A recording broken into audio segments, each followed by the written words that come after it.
afternoon. It is a rainy day. I decided to do more casual wear today, and you won't believe how long it took me to do all of this. It took me like 2.5 hours because I am not somebody that wears casual wear very often, and because my style has changed a lot since the time I bought my shorts.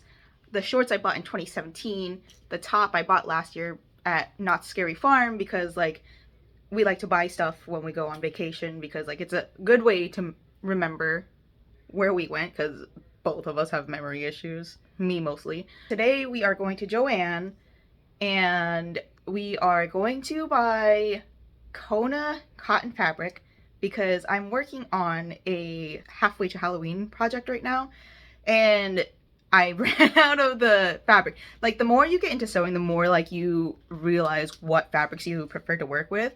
For the longest time I was just getting bottom shelf, the cheapest thing you can get from Joann, and now I realize that I like more sturdier fabrics, and the Kona cotton blend is pretty darn good and it's more affordable than the linen. So we're gonna go there, get some more bias tape because I think I'm out of the black single fold bias tape, or I just won't have enough to finish the project.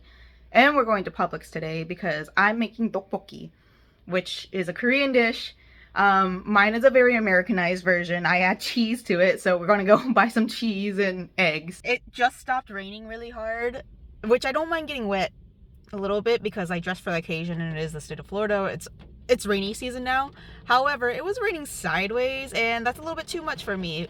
So we need to get in there before it starts pouring, and it's already starting to pick up. So see you later. We got the fabric. It's starting to rain a little bit harder. It was at one point while I was in the store like pouring. I could hear it over my headphones. So I got lucky, I think. But I got the fabric. I also bought new rotary blades because they were 50% off right now. I think you gotta double check the receipt.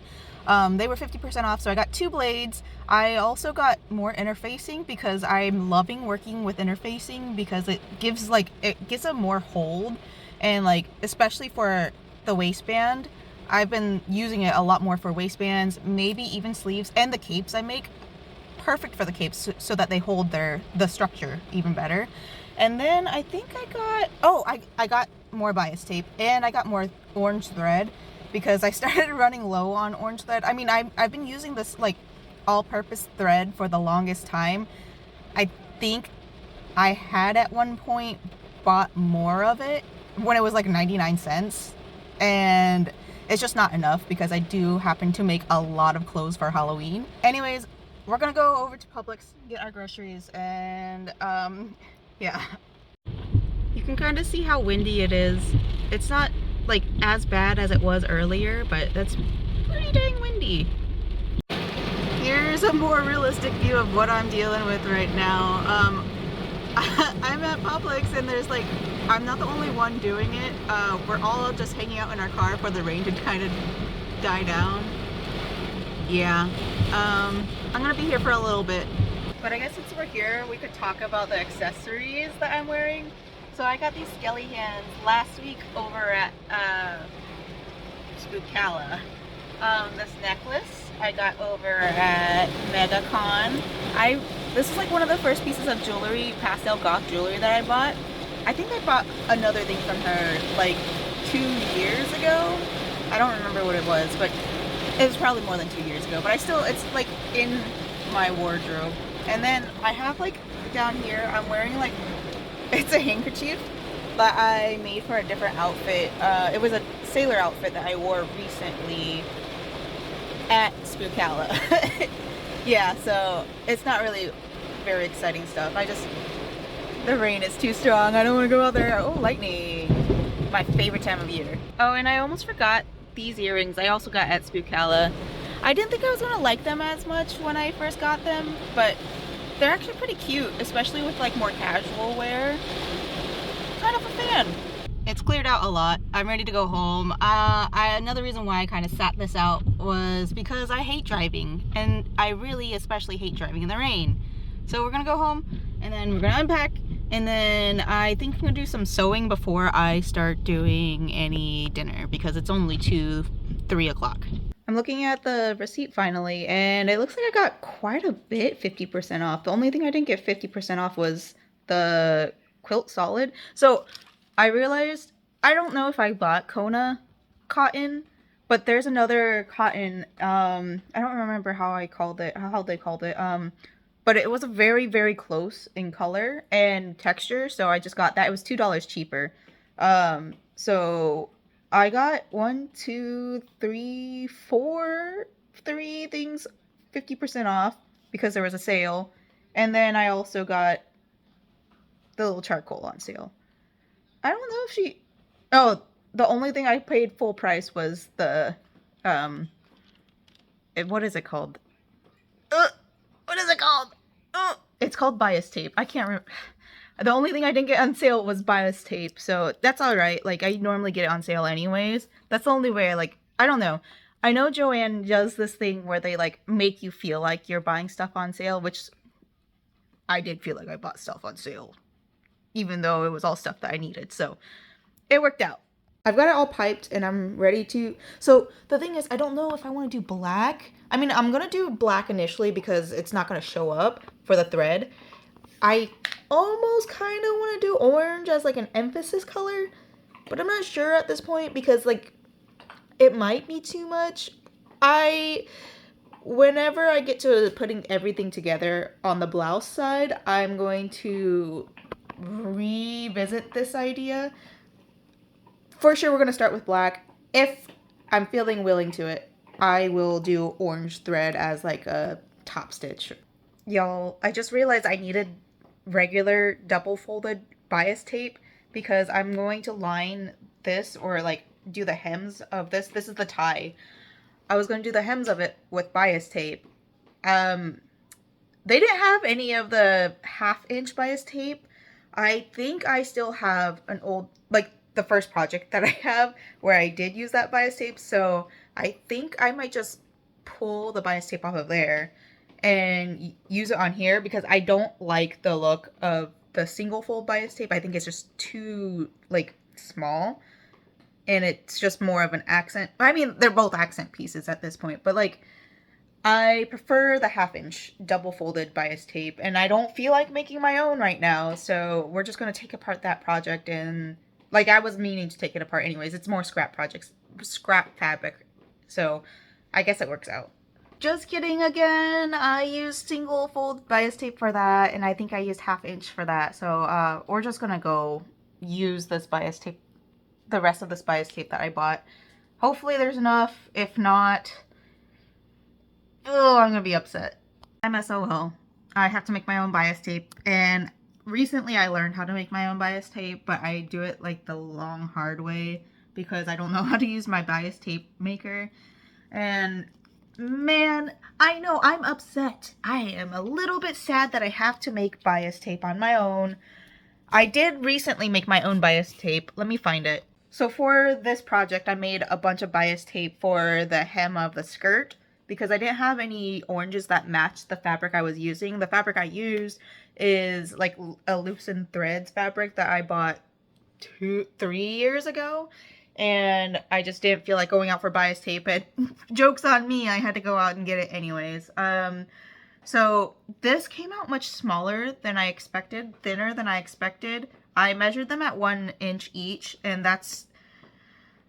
it took me 2 days, 2.5 days to do all of this, and I don't think that's that much fabric. And like, while I do like it, I guess, I'm just nervous I'm not gonna get this done by April 30th. That's why I don't want to do it. But also, I really want to get this done, because if I just keep on holding off on it, then I'm just never going to get it done. And I'm probably, like, I only recently started getting back into, like, older projects and doing them. But I feel like because I've made this project before, that I might not want to do it. So, anyways, that was a rant about making bias tape. It's hard, and it's tedious, and I don't want to do it, but I'm going to so I can get this project done by the end of the month.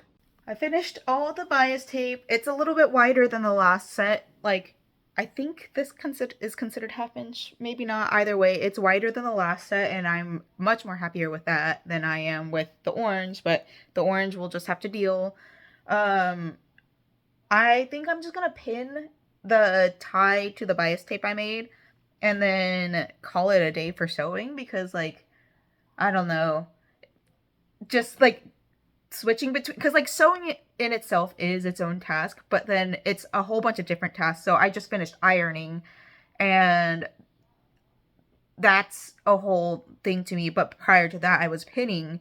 So, and I was also measuring. So, like, that's 3 different tasks in the same task. And, like, I'm getting tired just even thinking about it. So, I might take a break, probably, like, watch some TikTok, maybe play Final Fantasy 14, and then start on dinner. The sewing project, fingers crossed I get it finished on time. Peeling eggs is, like, the bane of my existence, but it's one of the things I need to do for my tteokbokki.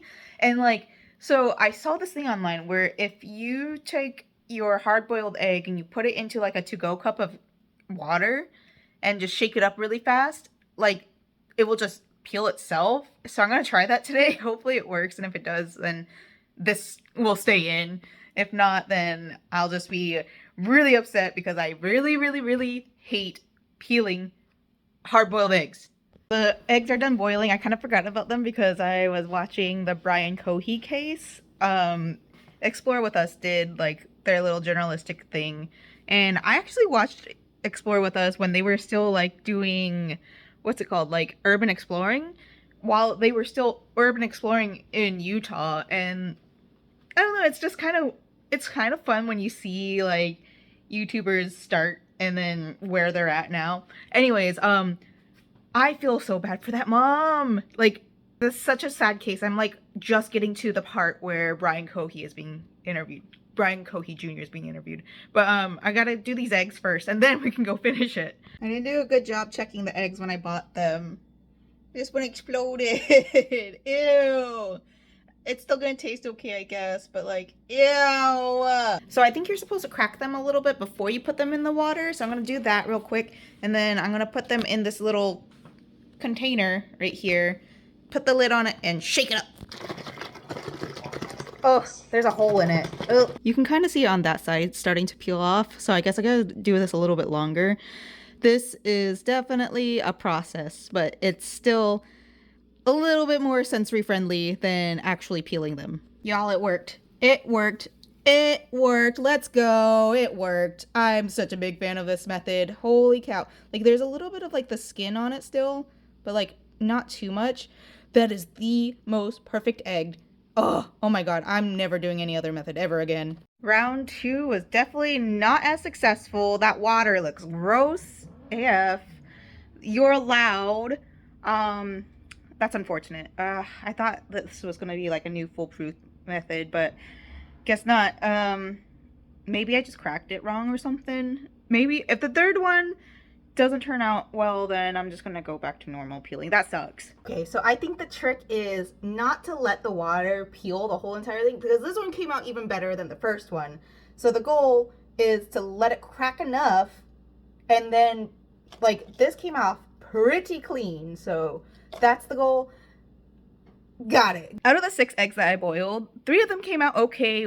One of them I feel like doesn't count because it's cracked before I even hard boiled it. And then the other 2, I think those ones did poorly because I overshook them, which caused them to crack. So, it's a pretty good method. If you have an easier method than that, then let me know, because I don't know. Boiling eggs, I love hard-boiled eggs. Absolutely hate doing the work for it. So anything I can do to make my life a little bit easier would be great. So we're not going to start doing the tteokbokki right now because I'm not hungry yet. And husband doesn't get home until like midnight maybe. So we're going to go finish up watching the Brian Cohey case. Maybe play a little bit of Final Fantasy 14 because I've been really into it lately. I'm trying to play it really slow this time, where I stick with just being Scholar. No, Scholar is the healing class. Summoner. And then only pick up the Disciples of the Land quests. And then like kind of raise them up in levels at the same time, rather than just like going back whenever I'm bored with a storyline. Because that's what happened last time. I picked up way too many classes, and my retainers got really full, and I didn't know what to do because I also picked up way too many Disciples of hand classes. And I don't want to pick that up anytime soon because I'm not ready to start making money on there yet. That was a case. Oh my gosh. I didn't end up playing Final Fantasy 14 because I was so like enveloped into the story because I felt so bad for the parents, especially the mom. There were signs, there were absolutely signs that he was going to do something. Nobody stopped him. And I think one of the reasons why he felt so not guilty is because a lot of people are taught that homeless people are disgusting. And I feel like in his mind, this is not giving him like any leeway or anything. Like, he's still very guilty and he's still very wrong for doing it, no matter what his mental issues are, because I also have some of the similar mental issues as this guy. But it's when people are taught that homeless people and prostitutes are bad no matter what, he felt no remorse because he was just, homeless people are bad to him. He laughed about it because he thought the cops, because like a lot of times cops don't go and help the homeless when there's a homeless case, they just throw it out the window because why do they care? And it's just so sad that it got to that point.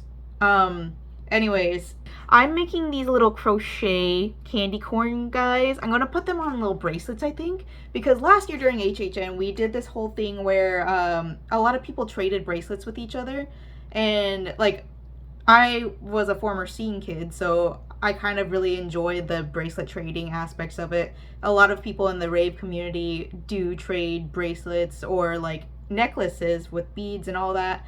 And it got really popular in the Taylor Swift community recently. And I don't know, I want to give it like an extra love because I can't put too much money into like special beads, and I'm not really that crafty with bead craft. There's some people that make like these super elaborate like purses and outfits using beads, and that's just not me. Anyways, I think it'd be really cute to have it hanging down from a little candy bracelet because it's candy corn, you know? It'd be so freaking cute. Anyways, I don't have anything else to talk about. I'm just gonna keep on crocheting these little guys. If I do finish one, I'm gonna put a video right here for it, like, because I plan on putting it on TikTok later. I'm partially filming for TikTok right now, so yeah. If you ever see me out in the wild, I'll be giving these away eventually. I don't know if it's just going to be for HHN or if I'm going to do them at the spooky conventions, because I think these guys are going to be like super special to give away, not just to anybody. Cutie! Okay, bye!